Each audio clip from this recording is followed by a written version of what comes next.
ॐ अज्ञानतिमिरन्धस्य ज्ञानाञ्जनशलाकया चक्षुरुन्मिलितं येन तस्मै श्रीगुरवे नमः।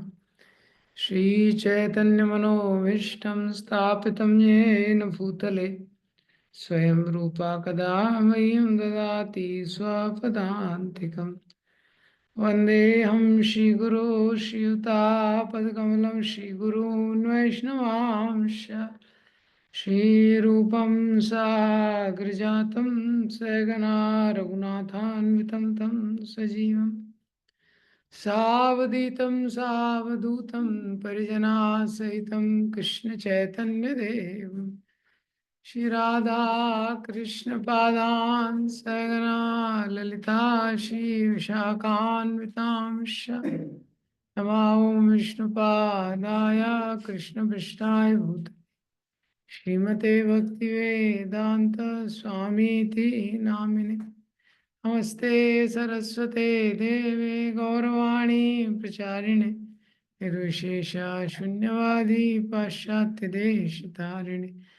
नमो महावदन्याय कृष्ण प्रेम प्रदायते कृष्णाय कृष्ण चैतन्य नामिने गौरत्वसे नमः। हे कृष्ण करुणा सिंधु दीनबंधु जगत्पते गोपेश गोपिका कांत श्री राधा कांत नमोस्तुते तप्त कांचन गौरांगी श्री राधे वृंदावनेश्वरी वृषभानुसुते देवी प्रणमामि हरिप्रिये। वाञ्छाकल्पतरुभ्यश्च कृपा सिन्धुभ्येव च पतितानां पावनेभ्यो वैष्णवेभ्यो नमो नमः। जय श्री कृष्ण चैतन्य प्रभु नित्यानंद श्री अद्वैत गदाधर श्रीवासादि गौर भक्तवृंद। हरे कृष्णा कृष्णा कृष्णा हरे हरे हरे राम राम हरे।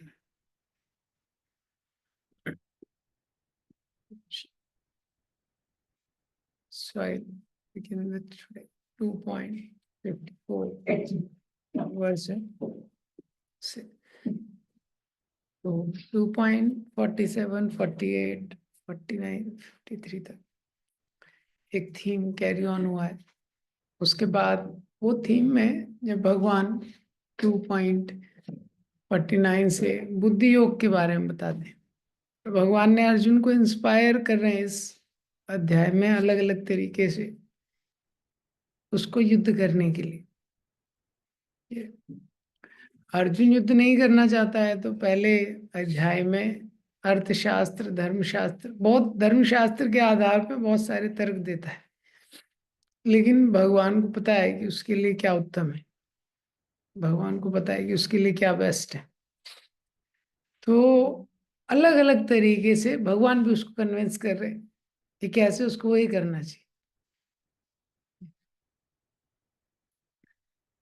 तो कन्विंस करने में बहुत सारा चीज बताते हैं। अब उसमें जो लास्ट सेक्शन है उसमें बताते हैं तुम हार जीत का टेंशन ही मत लो, क्योंकि मैं बोल रहा हूँ इसलिए तुम युद्ध करो। तो ये जब अर्जुन को बताते हैं जब मेरे बोलने के अनुसार इस प्रकार से तुम युद्ध करोगे सारे पापों से मुक्त हो जाओगे, तुमको कोई पाप नहीं लगेगा। तो जो इस प्रकार से बताते हैं तो अर्जुन के मन में प्रश्न होता है कि ये व्यक्ति कैसा होता है। जैसे भगवान ने ये जो सेक्शन है सेकंड चैप्टर में, तो 11 से 30 में क्या है आत्मज्ञान के बारे में बताया है। अर्जुन को बताया कि कैसे तुम शरीर नहीं हो, तुम क्या हो, तुम आत्मा हो, इसीलिए तुमको युद्ध करना चाहिए।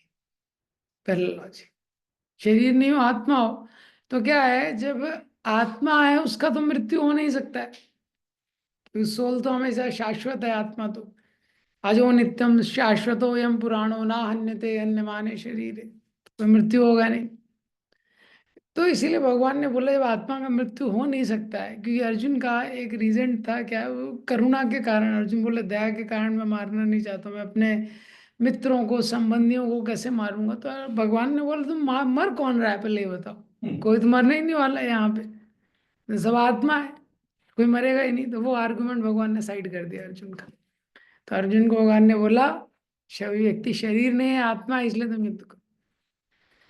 उसके बाद भगवान 31 से 38 में अर्जुन को बोलते हैं क्योंकि तुम क्षत्रिय हो, हाँ क्षत्रिय होने के अनुसार तुम्हारा धर्म है कर्मकांड के आधार पर कि तुमको अपना कर्तव्य करना चाहिए।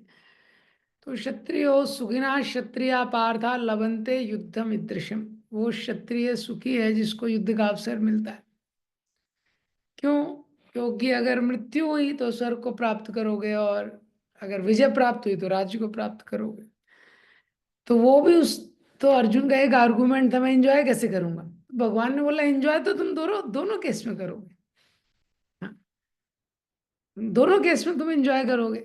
अगर तो जीत गए तो राज्य एंजॉय करोगे, और अगर तुम हार गए, मृत्यु हो गई, तो तुम स्वर्ग एंजॉय करोगे। तो वो भी अर्जुन का भगवान ने जो लॉजिक था एंजॉयमेंट वाला वो भी साइड कर दिया। ये उसके बाद तीसरा भगवान अर्जुन को सिद्धांत बता रहे हैं जो 39 से 53 का सेक्शन है।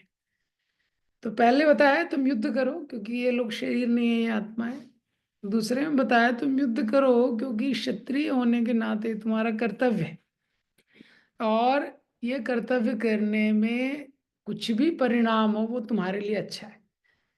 तो मृत्यु होगी तो स्वर्ग प्राप्त होगा, और अगर मृत्यु नहीं होगी, विजय प्राप्त करोगे तो राज्य प्राप्त होगा। फिर 39 से 53 में भगवान बताते हैं निष्काम कर्म की। हाँ, भगवान बोलते हैं तुम बिना आसक्ति के युद्ध करो, मैं जीतूंगा हारूंगा इसको साइड रखो और तुम युद्ध करो। अर्जुन का पॉइंट था क्योंकि कि युद्ध करूंगा लोगों को मारूंगा तो मुझे पाप लगेगा। हत्वा स्वजन महाहवे, अर्जुन ने बोला था हम कैसे मार सकते हैं, हम इनको मारेंगे तो हमको पाप लगेगा, इनको मारेंगे। तो ये भी अर्जुन ने आर्गुमेंट दिया था कि गुरुन हत्वा ही महानुभावान भैक्ष्यम अपी अपी है लोग के, ये गुरु है, इन लोगों को कैसे मारा जा सकता है, कितना हमको पाप लगेगा। तो भगवान ने बोला अगर तुम सक्सेस और फेलियर को साइड में रख के युद्ध करोगे, हाँ क्योंकि मैं बोल रहा हूं इसलिए तुम युद्ध करो, तो कोई तुमको पाप नहीं लगेगा। तो जो फियर ऑफ सिंफुल रिएक्शन है वो भी भगवान ने साइड कर दिया। ये तो ये अलग अलग तरह से भगवान अर्जुन को क्या है समझा रहे हैं। तो कर्म कांड में क्या होता है, व्यक्ति का फोकस होता है कुछ चीज को प्राप्त करने के लिए। कर्म कांड में कोई भी क्रिया व्यक्ति करता है तो वो कुछ प्राप्त करना चाहता है। ये कर्म कांड का उद्देश्य, कुछ करेगा स्वर्ग की प्राप्ति हो जाए, ये संसार में सुख की धन की प्राप्ति हो जाए, ये कर्म कांड में करता है।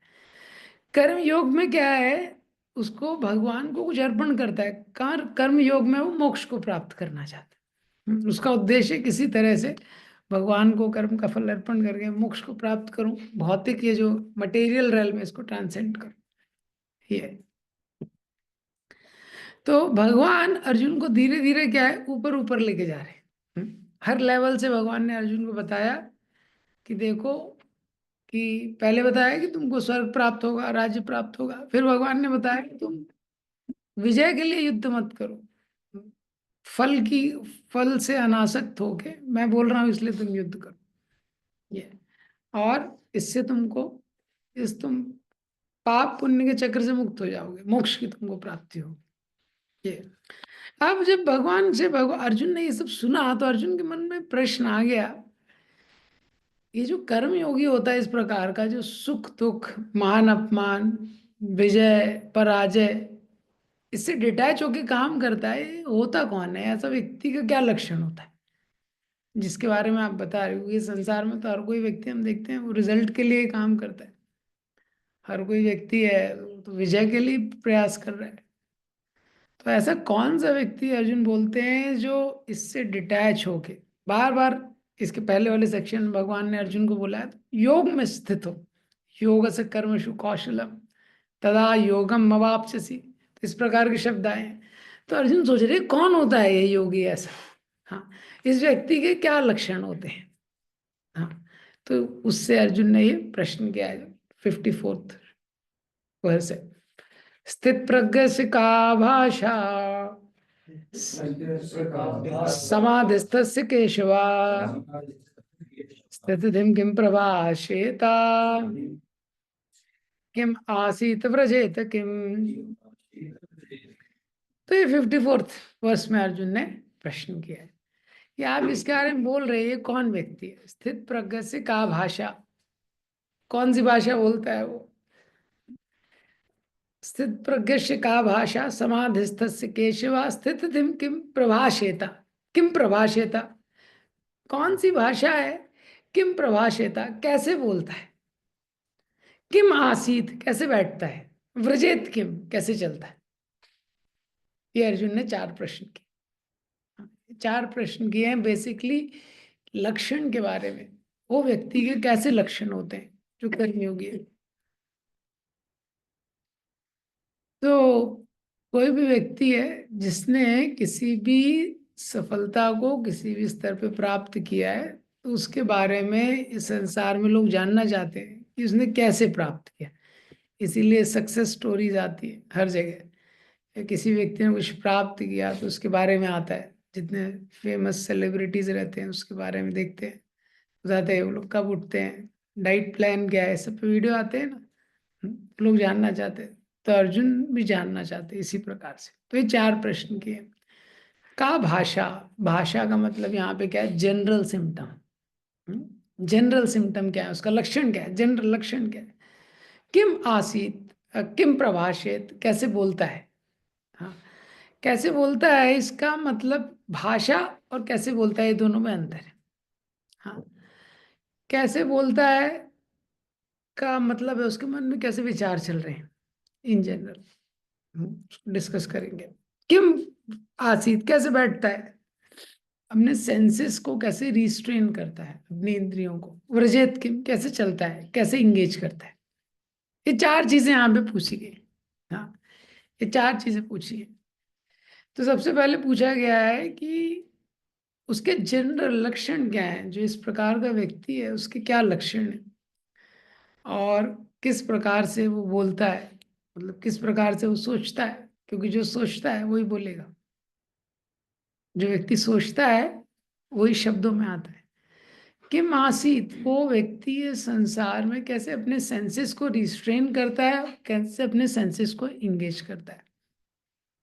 ये 4 जो प्रश्न है ये बहुत इंपॉर्टेंट प्रश्न, बहुत इंपॉर्टेंट प्रश्न। देखने में तो साधारण लग रहे हैं प्रश्न, लेकिन बहुत इंपॉर्टेंट प्रश्न है ये। क्योंकि ये 4 प्रश्न से आप किसी भी व्यक्ति का जो स्तर है उसको थोड़ा थोड़ा समझ सकते हैं कि किसी व्यक्ति का क्या स्तर है। ये 4 प्रश्न जो है वो उसको, ये पोस्टमार्टम जैसे होता है ना, कोई व्यक्ति का मृत्यु हो जाता है, कुछ हो जाता है, पोस्टमार्टम करते हैं, उससे पता चल जाता है कि इसके साथ कैसे इसका डेथ हुआ, क्या हुआ। ऐसे ही ये लिविंग व्यक्ति का पोस्टमार्टम है। ये जो 4 प्रश्न है, जो व्यक्ति जीवित है उसके बारे में, कि क्या भाषा है, उसके क्या कैरेक्टरिस्टिक है, व्यक्ति के लक्षण क्या है। और दूसरा व्यक्ति पूछ रहा है उसके रिस्पॉन्सेस, कि वो व्यक्ति कैसे बोलता है, मतलब कैसे सोचता है, कैसे सेंसेस को एंगेज करता है, कैसे सेंसेस को रिस्ट्रेन करता है। मतलब जीवन की जो परिस्थिति आती है उसको वो कैसे रिस्पॉन्ड करता है। अगर एक शब्द में बोला जाए तो how he respond to life's ups and downs. इस संसार में जो परिस्थितियां ऊपर नीचे होती हैं वो किस प्रकार से उसमें रिएक्ट करता है। ये प्रभुपा जी का अगर इसका तात्पर्य देखेंगे तो सुंदर परपोर्ट प्रभुपा जी ने वर्ष के ऊपर लिखा है। हाँ, प्रभुपा जी लिखते हैं there are symptoms for each and every man in terms of particular situation. हर व्यक्ति के लक्षण होते हैं।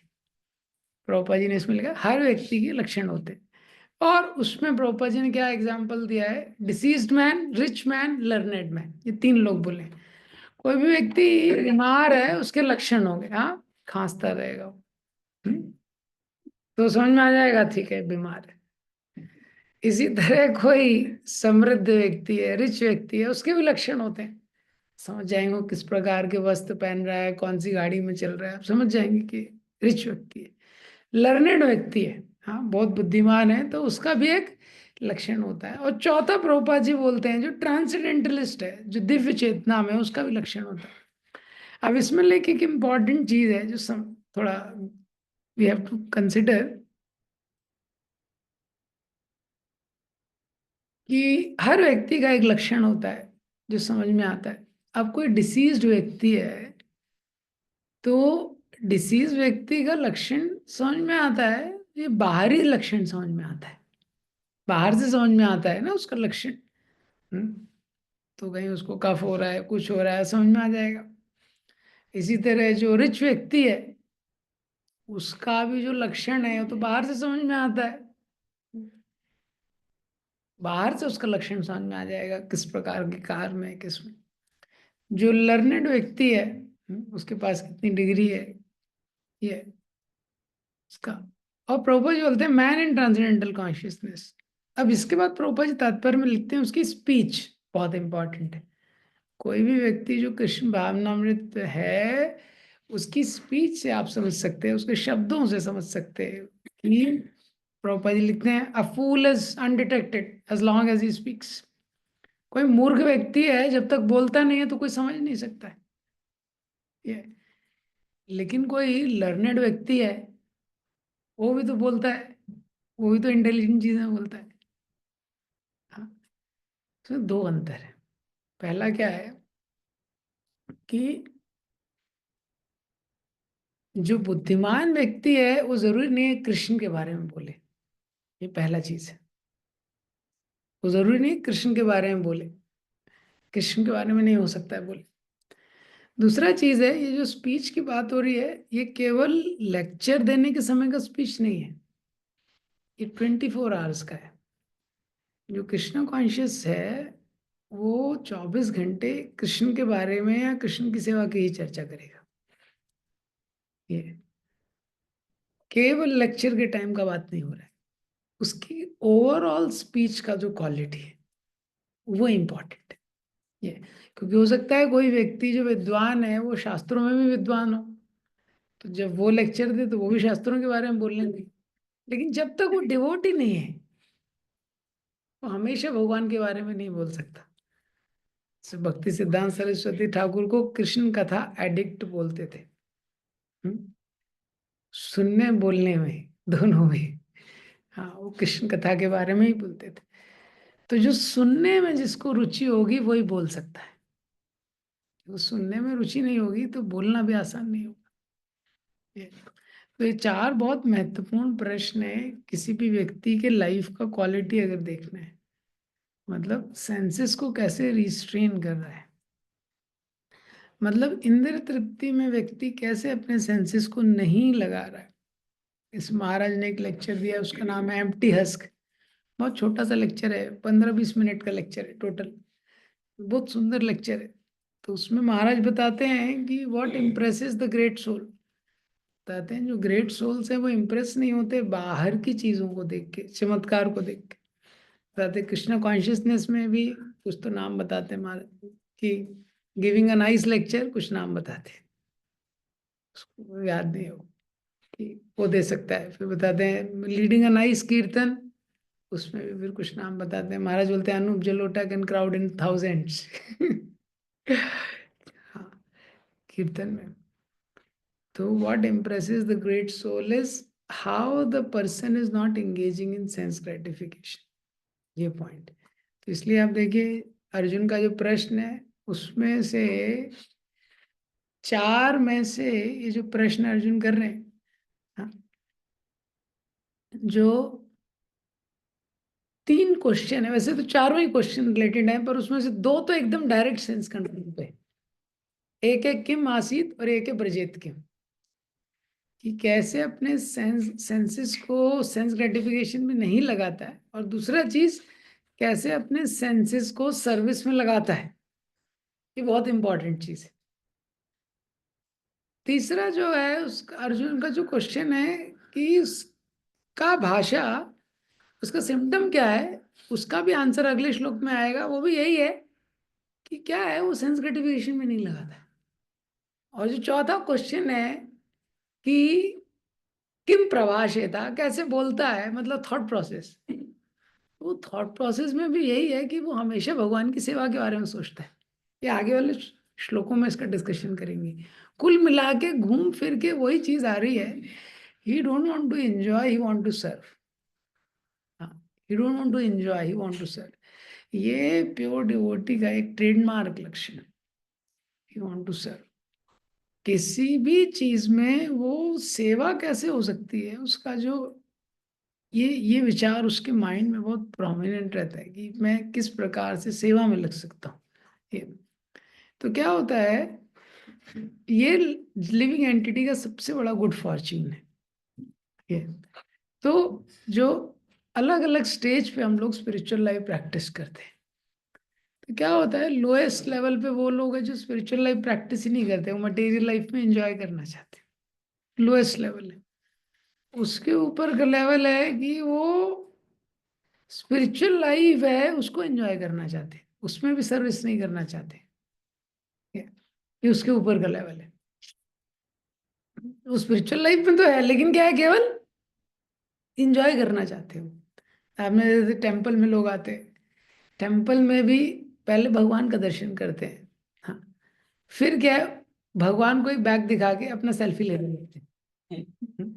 भगवान का दर्शन कम करते हैं, कम फोकस से, अपना सेल्फी ज्यादा फोकस से लेते हैं। भगवान को बैग दिखाना वो अपराध है, लेकिन फिर भी क्या है ना, वो एंजॉइंग मेंटालिटी इतनी रूटेड है, डीप रूटेड है, तो वो मुश्किल हो जाता है ये। तो लोएस्ट लेवल है, व्यक्ति केवल एंजॉय करना चाहता है। उसके ऊपर का लेवल है, वो स्पिरिचुअल लाइफ पे आता है किसी तरह से, लेकिन एंजॉय ही करना चाहता है। उसके ऊपर का लेवल है, सर्विस करना चाहता है लेकिन उसमें एंजॉय करना चाहता है। हाँ, क्योंकि हार्ट, हमारा हार्ट पूरी तरह प्योर नहीं है ये, तो सर्विस में हम एंजॉय करना चाहते हैं ये। और फिर लेकिन क्या है, किसी भी तरह से हम भगवान की सेवा में लगे रहते हैं, उसमें भी इंजॉय करना चाहते हैं, लेकिन सेवा में लगे रहते हैं, धीरे धीरे हार्ट सेंसेस क्या है, प्योर होते हैं, क्योंकि हम भगवान की सेवा में भी लगे। और धीरे धीरे जैसे जैसे सेंसेस प्योर होते हैं, तो क्या होता है, फिर धीरे धीरे हमारे इंजॉय करने की डिजायर कम होती रहती है, कम होती रहती है। ये डिजायर कैसे कम होती है, इसमें दो चीजें, पहला कि हम भगवान की सेवा में लगे हैं, दूसरा हम साधना अच्छे से कर रहे हैं। पहला हम भगवान की सेवा में लगे हैं, दूसरा हम साधना अच्छे से कर रहे हैं। तीसरा चीज, हम अपने लेवल को एक्सेप्ट करते हैं कि हाँ ये मेरे साथ प्रॉब्लम है, हाँ मेरे साथ ये प्रॉब्लम है, लेकिन हमको ये विश्वास है हम भगवान की सेवा में लगे रहेंगे। हाँ, इसी तरह से भगवान, मैं आपकी सेवा में लगा हूँ और मैं वो कर रहा हूँ, और मेरा ये मेरा एंजॉयमेंट का भी नीड है, आप मुझ पर कृपा कीजिए। वो साधना में भी लगा है। तो इस प्रकार का जब रिपेंटेंट भाव रहता है, धीरे धीरे प्योर हो जाता है। और फिर प्योर लेवल है जिसमें वो कुछ भी इंजॉय नहीं करना चाहता। हम जैसे माधवेंद्रपुरी का एग्जाम्पल देखते हैं, माधवेंद्रपुर खींच और गोपीनाथ में गए, वहाँ अमृत केली बनाए, हाँ, और अमृत केली को वो उसको लेकिन टेस्ट करने का इच्छा नहीं होता, वो टेस्ट करने का डिजायर है, लेकिन क्यों, वो भगवान के लिए कैसे बना सकता हूँ यही उनके मन में चल रहा है। तो कितना हाई लेवल है, बहुत हाई लेवल है। इवन उस लीला में हर चीज हाई है। वो जो पुजारी उनको बुलाने आता है, उसका भी थॉट प्रोसेस बहुत हाई है। भगवान उसको बोल रहा है, रात में उठा देते हैं, बोलते हैं अरे पुजारी उठो। वो सोचता है इतनी रात में कौन उठा रहा है। वो बोलते हैं अरे मैंने एक खीर का पात्र चुरा के रखा है माधवेंद्रपुरी के लिए, उसको तुम दे के आओ। तो पुजारी के माइंड में, हार्ट में कोई एनवी नहीं है। वो ये नहीं सोच रहा अरे मैं यहाँ दिन रात कर रहा हूँ सेवा, और भगवान ने चुरा लिया उसके लिए, मेरे लिए तो आज तक एक भी पात्र नहीं चुराया। देखिए वो भी कितना नॉन एनवियस है। वो जा रहा है वहां पे, भागते हुए जाता है, कहाँ है माधवेंद्रपुरी, कहाँ है माधवेंद्रपुरी, देखते ही दंडवत करता है ये। तो ये क्या है, प्योर सोल्स के एग्जाम्पल है। तो ये जो प्योर सोल्स हैं, इनका जो लाइफ है, ये कंपस है हमारे लिए। हमको अगर लाइफ में, सो दैट इज वाई शास्त्र में ये दिया हुआ है कि कैसे इस प्रकार का जीवन जीना है। तो इसीलिए ये उदाहरणों से हमको प्रयास करना है। Bhagavad Gita talks about what is the standard, Bhagavatam talks about how to live that standard. तो भगवत गीता में बताया सुखे दुखे समय कृत्वा लाभो लाभो जया जयो। हाँ, सारे सिद्धांत बताए, लेकिन भागवतम में हम देखते हैं वो कैरेक्टर्स जो उस सिद्धांत पे जीवन जी रहे हैं। ये तो वो जो कैरेक्टर्स हैं उनसे प्रार्थना करके उनके फुटस्टेप्स में हमको ट्राई करना है, प्रैक्टिस करने का। तो अर्जुन का यही प्रश्न है, वो कौन व्यक्ति है जिसकी ऐसी ट्रांसेंडेंटल कॉन्शियसनेस है, मैं उसको देखना चाहता हूँ। हमारे लाइफ में ये जो कॉन्शियसनेस है, to what degree we can offer service, to the degree we have consciousness. हम किस स्तर तक और कितनी ज्यादा सेवा कर सकते हैं प्रभुपाद जी के मिशन में, जितना हमारा कॉन्शियसनेस प्रॉपर है उतनी ही सेवा हम लोग कर पाते हैं। ये तो इसीलिए ये जो हम लोग शास्त्र पढ़ते हैं, रीडिंग हियरिंग करते हैं भक्तों के संग में, ये सब का एक मेन उद्देश्य है कि हमारा जो करंट कॉन्शियसनेस है, अभी जो वर्तमान स्थिति में जो हमारी चेतना है, उसको एक स्तर पे ऊपर उठाया जाए। तो जब पढ़ते हैं इतनी सारी प्रार्थनाओं को पढ़ते हैं, भागवतम में प्रहलाद महाराज, कुंती महारानी, तो क्या है, हम तो उस स्तर पे नहीं है, लेकिन जब उसको पढ़ते हैं, बार बार उसको पढ़ते हैं, उनसे प्रार्थना करते हैं, तो हम जिस स्तर पे हैं उस स्तर पे संघर्ष करने की प्रेरणा मिलती है कि हमको क्या है, प्योर चीज के लिए स्ट्राइव करना चाहिए। क्योंकि प्रॉब्लम ये नहीं है कि हमारा स्टैंडर्ड लो है, प्रॉब्लम ये है कि लो स्टैंडर्ड को ही हम स्टैंडर्ड मान लेते हैं, ये प्रॉब्लम होता है। हाँ ठीक है, मेरे साथ प्रॉब्लम है, मेरे साथ मेरे जीवन में बहुत संघर्ष है, लेकिन मुझे प्राप्त उसी चीज को करना है। एक बार राधानाथ महाराज जी से प्रश्न किया, ये आनंद वृंदावन प्रभु ने, कि महाराज ये जो वृत्तासुर का लेक्चर चल रहा था, ये जो स्टैंडर्ड आपने वृत्तासुर के डिवोशनल लाइफ का बताया है और कैसे उन्होंने प्रैक्टिस किया, 1 साल तक आपने सुना है वो लीला, इंद्र उनको गला काट रहा था, बोले ये तो, और उसमें वो समाधि में चले गए, हमको मच्छर काट दे तो आंख खुल जाएगा। हाँ, 1 साल तक इंद्र गला काट रहा था, वो समाधि में चले गए। बोले हम तो ये स्टैंडर्ड में कभी आ ही नहीं सकते प्योर डिवोशनल सर्विस के, और प्योर डिवोशनल अगर सर्विस नहीं किया तो लाइफ तो बेकार है, तो फिर इसको कैसे समझना चाहिए, क्या कर सकते। महाराज ने बोला if you are striving for pure devotional, first things first to understand your situation. जब हमको पता चलेगा कि हमारी स्थिति, अभी हम लोग पतित हैं, अभी मन में बहुत छल है, बहुत कपट है, जब उसको स्वीकार करेंगे, पहला स्टेप। दूसरा, हम उस स्तर पे नहीं हैं, but we don't bring down that standard, हम उसी के लिए ट्राई कर रहे हैं, उस स्तर पे तो नहीं है, लेकिन once we are not settling for anything else, कि मुझे वही प्राप्त करना है, कुछ भी हो जाए मुझे प्राप्त क्या करना है, वही प्राप्त करना है। तो जब कृष्ण देखेंगे, भगवान फिल इन द ब्लैंक्स कर देंगे, भगवान देखेंगे इसको वही चाहिए तो भगवान दे देंगे। क्योंकि लिविंग एंटिटी के पास क्या है, वो जो डिजायर है वही उसका सबसे बड़ा स्ट्रेंथ है। लेकिन जब वो डिजायर पे कॉम्प्रोमाइज कर देता है, तो डिजायर पे कॉम्प्रोमाइज क्यों होता है, डिजायर पे कॉम्प्रोमाइज इसलिए हो जाता है, पहले तो खुद का एंजॉइंग मेंटालिटी है, उसके बाद कलयुग है। तो कलयुग में जब वो परफेक्ट एग्जाम्पल्स को खोज करता है, तो वो भी इतना ज्यादा उसको मिल नहीं पाते, और कोई परफेक्ट एग्जाम्पल मिल भी गया उसमें भी कुछ इम्परफेक्शन वो ढूंढ लेता है, ऐसा होता है। तो इसीलिए हमको स्पिरिचुअल लाइफ में चैलेंज, अर्जुन के 4 प्रश्न है, इंपॉर्टेंट प्रश्न है। अर्जुन बोलते हैं आप जो बोल रहे हैं मैं उसको देखना चाहता हूँ, आप जो थ्योरी बोल रहे हैं ना, कर्मयोगी रहता है, ऐसा रहता है, वैसा रहता है, मैं उसको देखना चाहता हूँ। इसी तरह से हम लोग स्पिरिचुअल लाइफ करते हैं, हम लोग देखते हैं ये सब इंटरनल चैलेंज है हर डिवोटी की लाइफ में, लोग देखना चाहते हैं। इंडिया में सबसे बड़ा जो चैलेंज आया, जब ब्रिटिशर्स ने रूल किया, मुगल्स ने, या अभी भी जो लोग स्पिरिचुअलिटी को एक्सेप्ट करने में चैलेंज आता है, वो क्या है, लोग देखना चाहते हैं। ठीक है? तो लोग दिखता है जो स्पिरिचुअल लाइफ प्रैक्टिस कर रहे हैं, इनकी लाइफ में क्या है, लोग देखना चाहते हैं, जो कि इतना आसान चीज नहीं है।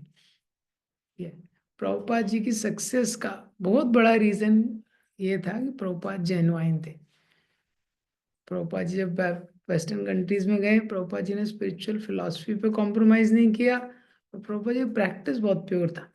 तो जितने वेस्टर्नर लोग थे उनको समझ में नहीं आया प्रभुपाद जी क्या बोल रहे हैं, बहुत सारे लोग बोलते हैं अभी तक प्रभुपाद जी की लैंग्वेज क्या थी, एक्सेंट क्या था, पर उनको ये समझ में आया this person has not come to cheat us, हमको चीटिंग करने नहीं आया, जेन्युइन आदमी है ये। तो वो एक पोटेंसी थी, प्रभुपाद जी ने इतना प्रीचिंग कर दिया। और जब वेस्ट में वो लोगों ने देखा तो वो क्या है, पूरी तरह सरेंडर हो गए, शरणागत हो गए प्रभुपाद जी को। हम लोगों को भी इस्कॉन में देखना बहुत इंपॉर्टेंट है, we are serving for Prabhupada mission. हाँ, कोई भी ऑर्गेनाइजेशन है, कुछ भी, उसमें बहुत सारे डिटेल है, लेकिन प्रभुपाद जी ने हमको जो फिलॉसफी दी है वो बहुत प्योर है। और प्रभुपाद जी ने खुद एक बहुत प्योर लाइफ लेड किया, प्रभुपाद जी के बहुत सारे डिसाइपल्स भी उसी में। तो उसके लिए हम लोग प्रयास कर रहे हैं, उसके लिए। तो अर्जुन का ये प्रश्न है कि आप मुझे बताइए उस व्यक्ति के बारे में, हाँ, ये जिसमें ये सारे क्वालिटीज हैं। क्योंकि वो ये जो क्वालिटीज हैं, यही एजुकेशन का एक्चुअल गोल यही है। एजुकेशन का क्या गोल है कि व्यक्ति में आज की डेट में देखेंगे तो अगर किसी व्यक्ति से पूछे आप अपने बच्चे को क्यों स्कूल भेज रहे हैं, तो एक तो बोलेगा कि कुछ कमाएगा, आगे जाके कुछ पढ़ाई करेगा तो कुछ कमाएगा। दूसरा है चरित्र निर्माण, कि कुछ अच्छा व्यक्ति बनेगा। तो चरित्र निर्माण तो प्री नर्सरी जो स्कूल होता है सबसे लोएस्ट वाला, वहीं से गायब कर देते हैं ये लोग। अभी मैं घर गया था, बाजू में प्री नर्सरी का स्कूल है, म्यूजिक चल रहे थे, गाने बज रहे थे मूवीज के। प्री नर्सरी वगैरह जो होता है नर्सरी के नीचे, तो बच्चों के एनुअल फंक्शन की तैयारी हो रही थी, बच्चों को वहीं से सिखाया जा रहा है। उसको पता भी नहीं है अभी, वो कॉन्सेप्ट बायोलॉजिकली डेवलप नहीं हुआ है वो इतना। तब से वो गानों पे सीख जाए, तो चरित्र का तो वो इस नाश कर ही देते हैं। और मटेरियली भी देखेंगे तो मटेरियली भी उसको वो कर देते हैं, मटेरियली भी व्यक्ति इंटेलिजेंट नहीं हो पाता मॉडर्न एजुकेशन में। किसी भी व्यक्ति की एजुकेशन में जितना खर्च हुआ है जनरली उतना अर्न नहीं कर पाता है एजुकेशन के थ्रू। हाँ, खुद का कुछ बिजनेस कर ले, कुछ कर ले, तो उसका ऑलरेडी वो इनेट टैलेंट रहता है, तो वो कर लेगा। नौकरी के थ्रू उतना अर्न भी नहीं कर पाता ये। तो वैदिक सोसाइटी में क्या है, डेफिनेशन क्लियर थी, इसलिए प्रभुपाद जी ने बोला स्लॉटर हाउस, कितना स्ट्रांग वर्ड यूज किया है मॉडर्न एजुकेशन के लिए, स्लॉटर हाउस। हाँ, तो स्लॉटर हाउस मतलब क्या है, जो स्पिरिचुअल इंस्टिंक्ट होता है उसको किल कर देते हैं। तो ये जो चार चीजें हैं ये बहुत इंपॉर्टेंट है। क्या व्यक्ति का थॉट प्रोसेस क्या है, वो कैसे, हम लोग कैसे सोचते हैं। कई बार क्या होता है, इस चीज के बारे में ज्यादा सोचते नहीं है कि हम लोग कैसे सोचते हैं, तो वैसा हैबिट लग जाता है। जैसे कोई मटेरियल सर्कल में रहता है तो हम देखते हैं मटेरियल सर्कल में लोगों का ये हैबिट लग जाता है दूसरों के बारे में गलत सोचने का। वो सोचते हैं ये रिलेटिव्स का कैसे नाश हो जाए, इसका कैसे नाश हो जाए। कोई अगर सक्सेसफुल होता है तो उसके बारे में वो लोग सोचने लगते हैं ना ये सक्सेसफुल कैसे हो रहा है, इतना ये डूबेगा कैसे। वो ये नहीं जानते हैं कि वो लोग अपना सॉफ्टवेयर करप्ट कर रहे हैं। What pleases Krishna. हाँ, भागवतम में एक श्लोक है, दयाया सर्वभूतेषु संतुष्टायेन केन वा सर्वेन्द्रियोपशांतश्च। दयाया सर्वभूतेषु, जब लोगों के प्रति दया का भाव रखते हैं, अगर किसी दूसरे को कुछ प्रॉब्लम है तो वो प्रॉब्लम को हम कैसे सॉल्व कर सकते हैं, जब ये हार्ट में थॉट, दयाया सर्वभूत संतुष्टा ये केन वा, मुझे भगवान ने जिस भी स्थिति में रखा है, कैसे मुझे ये स्थिति में संतुष्ट रहना है। मुझे अपनी स्थिति को बहुत ज्यादा कंफर्टेबल बनाने का प्रयास नहीं करना है। हाँ, life is not meant for making it more comfortable. सर्व इंद्रिया शांतश्चा, और वो देखता है कि मैं अपनी इंद्रियों को कैसे संयम में रख के भगवान की सेवा में लगूं। ये तो ये वो व्यक्ति भगवान को बहुत जल्दी संतुष्ट कर सकता है। तो अगर हमारा थॉट प्रोसेस भी अगर सही हो जाए तो बहुत जल्दी भगवान को संतुष्ट कर सकते हैं। मतलब कि दूसरे के बारे में, अगर दूसरों के बारे में पॉजिटिव सोच लें और अपने जो चैलेंजेस है उसको एक्सेप्ट करना शुरू करते हैं, ये तो व्यक्ति बहुत जल्दी पॉजिटिव हो सकता है। लेकिन आज की डेट में क्या होता है, वो उल्टा होता है। इसी तरह सेंस रिस्ट्रेन की ट्रेनिंग नहीं है, कि सेंसेस को कैसे रिस्ट्रेन करना है उसका कल्चर नहीं है। पहले वो कल्चर का पार्ट था, आज की डेट में क्या है, कल्चर का पार्ट नहीं है। और तीसरा, सेंसेस को कैसे इंगेज करना है ये भी नहीं है कल्चर। पहले की डेट में सेवा सिखाई जाती थी, हर घर में बहुत सारी चीजें थी, टेक्नोलॉजी भी इतनी डेवलप नहीं थी, तो लोग सेवा में लगते थे, फिजिकल बॉडी को सेवा में लगाते सेंसेस को सर्विस में लगाते थे। सेंसेस का प्योरिफिकेशन सर्विस से ही होता है, जो सेवा रूपी कर्म है वही उसको प्योरीफाई करता है। लेकिन आज की डेट में देखेंगे वो सेवा का जो अपॉर्चुनिटी वो कम हो गया है। और जनरली सेवा को लोग स्लेवरी सोचने लगे, तो सेवा का जो कैनोटेशन है वो नेगेटिव हो गया है। वो सोचते हैं हम ये क्यों करेंगे, सेवा क्यों करेंगे। अभी आप घर घर में कहीं पे भी देखेंगे, पहले बहुत रेयर था, आज घर घर में हर जगह व्यक्ति कुकिंग के लिए किसी को कुछ ने लगा लिया है, कोई झाड़ू लगाने के लिए किसी को लगा लिया है। ये किसी को फिजिकली बहुत चैलेंज है, हेल्थ अच्छा नहीं, बहुत अलग बात है, वो तो ओल्ड एज में। तो यंग एज में ही आप देखेंगे हर जगह। हाँ, क्यों, उसकी सेवा का जो प्रवृत्ति है वो खत्म होते जा रहा है। जो सेवा का एक प्रवृत्ति है, सेंसेस तभी प्योरीफाई होते हैं जब वो इंगेज होते हैं सेवा में, और सेंसेस को जब रिस्ट्रेन करते हैं, हाँ, तभी वो कंट्रोल रहते हैं। ये तो वैदिक कल्चर था। तो ये जब व्यक्ति करता है और जब उसका थॉट प्रोसेस किम प्रभाषित, हाँ, का भाषा, उसका थॉट प्रोसेस प्योर है, तब वो क्या है, एक कर्मयोगी बन सकता है। ठीक है। तो जब अर्जुन ने इस प्रकार सा प्रश्न किया, हाँ, भगवान से कि वो कौन व्यक्ति कैसे करता है, तो भगवान ने 2.55 में जनरल सिम्टम बताया है। प्रजा हाथी यदा कामान सर्वान पार्थ मनोगतान आत्मनि एवात्मना तुष्टा स्थित प्रज्ञस्य तो उच्यते। 2.55 में क्या है, जनरल सिम्टम है। प्रजा हाथी यदा कामान, जनरल सिम्टम है, कोई भी स्थित प्रज्ञ व्यक्ति है या योगी है, ही इज, प्रजा हाथी means completely give up, he completely gives up, completely gives up what, kaman, desires. Sarvan, complete, sarvan means all desires, manogatan, which are arising from the mind.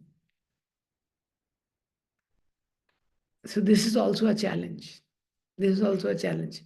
क्या है, क्योंकि जैसे चैतन्य महाप्रभु बोल रहे हैं मेरा मन वृंदावन, जब तक पूरा प्योरीफाई नहीं हुआ है ना माइंड, जैसे सागर में लहरें रहती हैं वैसे मन में कॉन्स्टेंटली डिजायर्स आते रहते हैं कि हाउ टू एंजॉय,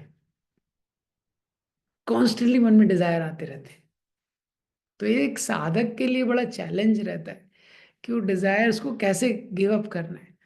तो सेकंड लाइन में क्या बोल रहे हैं, आत्मनि एवात्मना तुष्टा, क्योंकि उसका मन क्या है, अंदर सेटिस्फाइड है। क्योंकि जीरो तो कर नहीं सकते, शून्यवाद तो पॉसिबल नहीं है ना, शून्य। तो क्या है, अंदर उसको जो संतुष्टि मिल रही है उतना ही वो बाहर की डिजायर्स को कर सकता है। तो anyways tomorrow will discuss more on this. किसी को कोई प्रश्न है?